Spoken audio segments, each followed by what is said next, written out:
అదే RTV app వార్తల్ని క్షణాల్లో చదివే అవకాశం ఉంటుంది. ఒక న్యూస్ పేపర్, ఒక టెలివిజన్ ఛానల్ మీ చేతుల్లో ఎప్పుడూ ఉంటాయి. స్వతంత్ర భారతదేశంలో 1931లో బీసీ కుల గణన జరిగిన రోజు మరోసారి గుర్తు చేస్తూ 2011లో యూపీఏ గవర్నమెంట్ పరిధిలో జరిగినటువంటి కుల గణన ఈ రోజు తెలంగాణ రాష్ట్ర ఏర్పాటు తర్వాత కాంగ్రెస్ పార్టీ ఏర్పడ్డ తర్వాత రెండో అసెంబ్లీ సెషన్లోనే బీసీ కుల గణనకు అశేషంగా కృషి చేసి ఒక దేశంలోనే చారిత్రక ఘట్టానికి తెరదీసినటువంటి బీసీ మంత్రివర్యులు పొన్నం ప్రభాకర్ అన్న గారికి ప్రత్యేక ధన్యవాదాలు తెలియజేస్తున్నాం.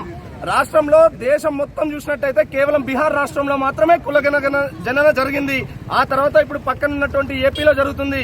కానీ తెలంగాణ రాష్ట్ర ఏర్పాటుకు సహాయం చేసి తెలంగాణ రాష్ట్రం ఇచ్చిన కాంగ్రెస్ పార్టీ అధికారంలోకి వచ్చిన వెంటనే అది ముఖ్యమంత్రి రేవంత్ రెడ్డి గారు, అదేవిధంగా బీసీ మంత్రివర్యులు పొన్నం ప్రభాకర్ అన్న గారు కుల జననకు సంబంధించినటువంటి అంశం మీద బీసీల యొక్క బతుకులు మార్చాలనే ఉద్దేశంతోనే ఈ రోజు చేసిన కుల గణనకు ఈ పూలేకి ముఖ్యంగా పూలేని మరోసారి స్మరిస్తూ ఈ రోజు మేము అందరం కలిసి కూడా కాంగ్రెస్ పార్టీ ఆధ్వర్యంలో ఆయనకు పాలతోని క్షీరాభిషేకం చేసినాం. రాబోయే రోజుల్లో మరింత మెరుగైనటువంటి బీసీ సమాజాన్ని తెలంగాణ రాష్ట్రం ఏర్పాటు చేస్తుందని ఈ సందర్భంగా తెలియజేస్తున్నాం.